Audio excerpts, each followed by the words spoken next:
Sanju weds Geetha part 2 ಈ ಒಂದು ಸಿನಿಮಾವನ್ನ ನಾಗಶೇಖರ್ ಅವರು ಡೈರೆಕ್ಟ್ ಮಾಡಿದ್ದಾರೆ. ಇವರು ಸಂಜು ವೆಡ್ಸ್ ಗೀತಾ ಅನ್ನೋ ಸಿನಿಮಾನು ಡೈರೆಕ್ಟ್ ಮಾಡಿದ್ರು. ಸೊ ಹೀಗಾಗಿ ಅದರ ಪಾರ್ಟ್ 2 ಸಂಜು ವೆಡ್ಸ್ ಗೀತಾನು ಇವರೇ ಡೈರೆಕ್ಟ್ ಮಾಡಿದ್ದಾರೆ. ಸೊ ಹೀಗಾಗಿ ಈ ಒಂದು ಸಿನಿಮಾದ ಕತೆ ಏನು ಅಂತ ನಾವು ತಿಳ್ಕೊಕ್ ಹೋದ್ರೆ, ಈ ಒಂದು ಸಂಜು ವೆಡ್ಸ್ ಗೀತಾ ಅನ್ನೋ ಹೆಸರೇ ಸೂಚಿಸುವ ಹಾಗೆ ಇದೊಂದು ಪ್ರೇಮ ಕತೆ ಅಂದ್ರೆ ಲವ್ ಸ್ಟೋರಿ. ಅಗರ್ಭ ಶ್ರೀಮಂತ ಆದಂತ ಗೀತಾ ಅಂದ್ರೆ ರಚಿತಾರಾಮ್ ಅವರು ಒಂದು ರಸ್ತೆಯಲ್ಲಿ ಹೋಗ್ತಿರುವಂತ ಸಂದರ್ಭದಲ್ಲಿ ಶ್ರೀನಗರ ಕಿಟ್ಟಿ ಅಂದ್ರೆ ಸಂಜು ಅನ್ನೋ ಕ್ಯಾರೆಕ್ಟರ್ ಅವ್ರನ್ನ ನೋಡ್ತಾರೆ. ಅವರೊಬ್ಬ ನೇಕಾರನನ್ನು ಮೊದಲ ಬಾರಿ ಭೇಟಿ ಮಾಡ್ತಾರೆ. ತದನಂತರ ರಚಿತಾರಾಮ್ ಅವರು ಅಂದ್ರೆ ಗೀತಾ ಕ್ಯಾರೆಕ್ಟರ್ ಅವರು ಮಿಸ್ ಕರ್ನಾಟಕ ಸ್ಪರ್ಧೆಗೆ ಹೊರಟಿರುವಂತ ಸಂದರ್ಭದಲ್ಲಿ ಅವರಿಗೆ ಒಂದು ಸಂಜು ಒಂದು ಸೀರೆನ ಉಡುಗೊರೆಯಾಗಿ ಕೊಡ್ತಾನೆ. ಆ ಸೀರೆ ಟು ಹೋಗುವಂತ ಗೀತಾ ಸ್ಪರ್ಧೆಯಲ್ಲಿ ವಿನ್ ಆಗ್ತಾಳೆ, ಮಿಸ್ ಕರ್ನಾಟಕ ಆಗಿ ಆಯ್ಕೆ ಆಗ್ತಾಳೆ. ಅಲ್ಲಿಂದ ಸಂಜು ಮೇಲೆ ಅವಳಿಗೆ ಪ್ರೀತಿ ಆಗುತ್ತೆ. ನಂತರ ಈ ಪ್ರೀತಿ ಯಾವ್ಯಾವ ರೀತಿ ಹೋಗುತ್ತೆ, ಅವರ ಇಬ್ಬರ ನಡುವೆ ನಡೆದಂತಹ ಪ್ರೇಮ ಬಾಂಧವ್ಯಗಳು ಯಾವ ರೀತಿ ಇರುತ್ತೆ, ನಂತರ ಯಾವ್ಯಾವ ಟಿಸ್ಟ್ಗಳು ಪಡ್ಕೊಂಡು ಹೋಗುತ್ತೆ ಈ ಒಂದು ಸಿನಿಮಾದ ಉದ್ದಕ್ಕಂತ ನೀವೇನಾದ್ರೂ ನೋಡ್ಬೇಕಂದ್ರೆ ನೀವು ಥಿಯೇಟ್ರಲ್ಲೇ ಹೋಗಿ ನೋಡ್ಬೇಕಂತಾನೆ ಹೇಳ್ತೀನಿ.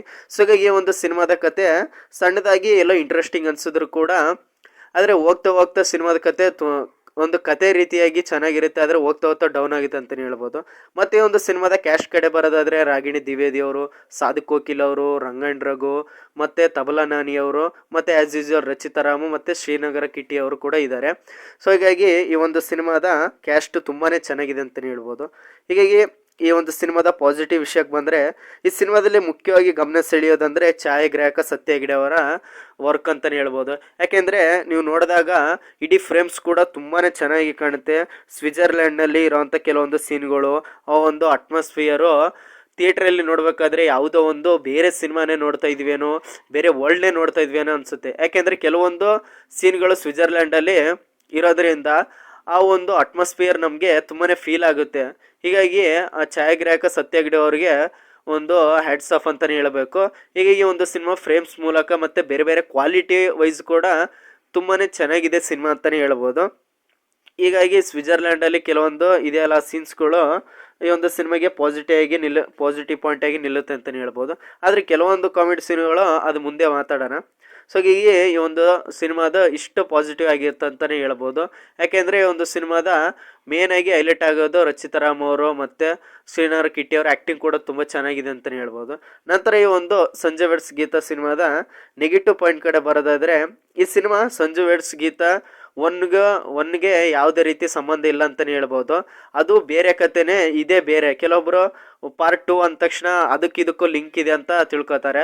ಆದರೆ ಅದೇ ಬೇರೆ ಇದೇ ಬೇರೆ, ಅಂದರೆ ಸಂಜು ವೆಡ್ಸ್ ಗೀತಾ ಆ್ಯಂಡ್ 2ಗೆ ಯಾವುದೇ ರೀತಿ ಕನೆಕ್ಷನು ಸಂಬಂಧ ಇಲ್ಲ ಅಂತಲೇ ಹೇಳ್ಬೋದು. ಇದೇ ಫ್ರೆಶ್ ಕತೆ ಅಂತಲೇ ಹೇಳ್ಬೋದು.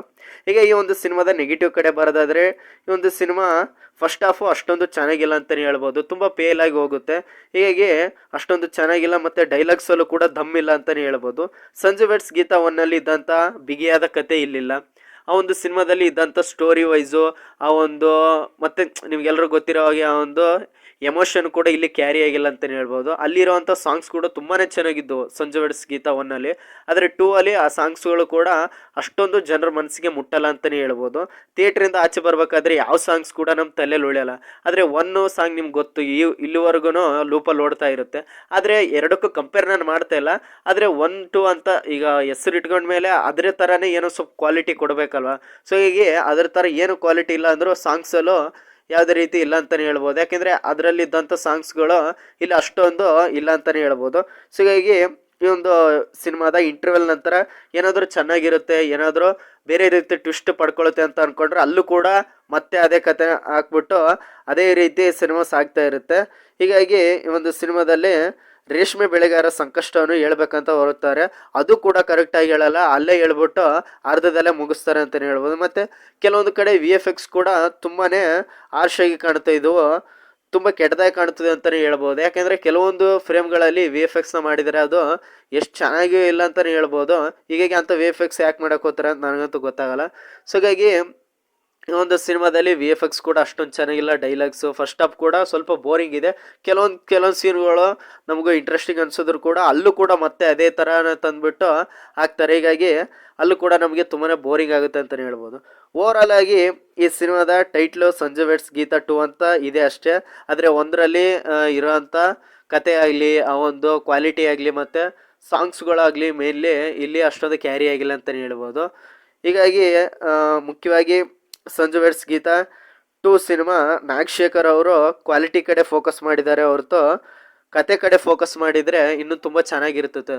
ಯಾಕೆಂದರೆ ಅವರ ಪ್ರೀವಿಯಸ್ ಸಿನಿಮಾ ಅಮರು ಮತ್ತಿನ್ನು ಕೆಲವೊಂದು ಸಿನಿಮಾಗಳು ಯಾಕೋ ಬರ್ತಾ ಬರ್ತಾ ಅವರು ಕೂಡ ಕ್ವಾಲಿಟಿ ಕಂಟೆಂಟ್ ಕತೆಗಳನ್ನ ಕೊಡೋದನ್ನ ಸ್ವಲ್ಪ ಬಿಗಿ ತಪ್ತಾ ಇದ್ದಾರೆ ಅಂತಲೇ ಹೇಳ್ಬೋದು. ಹೀಗಾಗಿ ಅವರ ಕಡೆ ಬಂದಂಥ ಫಸ್ಟ್ ಸಂಜು ವೆಡ್ಸ್ ಗೀತಾ 1 ಮತ್ತು ಮೈನಸ್ ಸಿನಿಮಾಗಳು ಯಾವ್ಯಾವ ರೀತಿ ಹಿಟ್ಟಾಗಿದೆ ನಿಮ್ಗೆ ಗೊತ್ತೇ ಇದೆ. ಆದರೆ ಯಾಕೋ ಕ್ವಾಲಿಟಿ ಕಡೆ ಫಸ್ಟೇ ಫೋಕಸ್ ಕೊಟ್ಟು ಕಂಟೆಂಟ್ ಕಡೆ ಫೋಕಸ್ ಕೊಡ್ತಾ ಇಲ್ಲ ಅಂತ ಈ ಒಂದು ಸಿನಿಮಾ ನೋಡಿದಾಗ ನಿಮ್ಗೆ ಅನಿಸುತ್ತೆ. ಕೆಲವೊಬ್ರಂತೂ ಈ ಒಂದು ಸಿನಿಮಾ ನಮಗೆ ಬೇಡನೇ ಅಂತಿದ್ರೆ. ಆ್ಯಕ್ಚುಲಿ ಒಂದು ಸಿನಿಮಾ ಸ್ವಲ್ಪ ಕಾಂಟ್ರವರ್ಸಿಯಾಗಿ ಲೇಟಾಗಿ ರಿಲೀಸ್ ಆಯ್ತು ಅಂತಲೇ ಹೇಳ್ಬೋದು. ಆ್ಯಕ್ಚುಲಿ ಬೇಗನೆ ರಿಲೀಸ್ ಆಗಬೇಕಿತ್ತು ಈ ಸಿನಿಮಾ. ಕೆಲವೊಂದು ಕಾಂಟ್ರವರ್ಸಿಗಳ ನಂತರ ಲೇಟಾಗಿ ರಿಲೀಸ್ ಆಗಿದೆ. ಆದರೆ ಈ ಒಂದು ಸಿನಿಮಾದಲ್ಲಿ ಹೇಳ್ಕೊಳ್ಳೋ ಹಾಗೆ ಕತೆ ಕೂಡ ಇಲ್ಲ, ಸಾಂಗ್ಸ್ ಕೂಡ ಅಷ್ಟಕ್ಕೆ ಅಷ್ಟೇ ಇದೆ. ಹೀಗಾಗಿ ರಾಗಿಣಿ ದ್ವಿವೇದಿ ಅವರು ಬಂದರು, ಆ ಕ್ಯಾರೆಕ್ಟರ್ ಏನಾಯಿತು, ಮುಂದೆ ಏನೋ ಕನೆಕ್ಷನ್ ಅವ್ರದ್ದು ಅಂತ ಅಷ್ಟೊಂದು ಕೂಡ ತೋರಿಸಲ್ಲ. ಅಲ್ಲೇ ಒಂದು ಸಾಂಗಲ್ಲಿ ಬರ್ತಾರೆ, ಅಷ್ಟೇ ಬಿಟ್ಬಿಡ್ತಾರೆ. ಹೀಗಾಗಿ ಈ ಒಂದು ಸಿನಿಮಾದ ಕತೆ ಯಾವ ರೀತಿ ಇದೆ ಅಂತ ನಾನು ಇಷ್ಟು ಹೇಳಿದ್ದೀನಿ, ಪಾಸಿಟಿವ್ ನೆಗೆಟಿವ್ ಪಾಯಿಂಟು. ಓವರಾಲ್ ಆಗಿ ಈ ಒಂದು ಸಿನಿಮಾ ಆವ್ರೇಜ್ ಸಿನಿಮಾ ಅಂತಲೇ ಹೇಳ್ಬೋದು.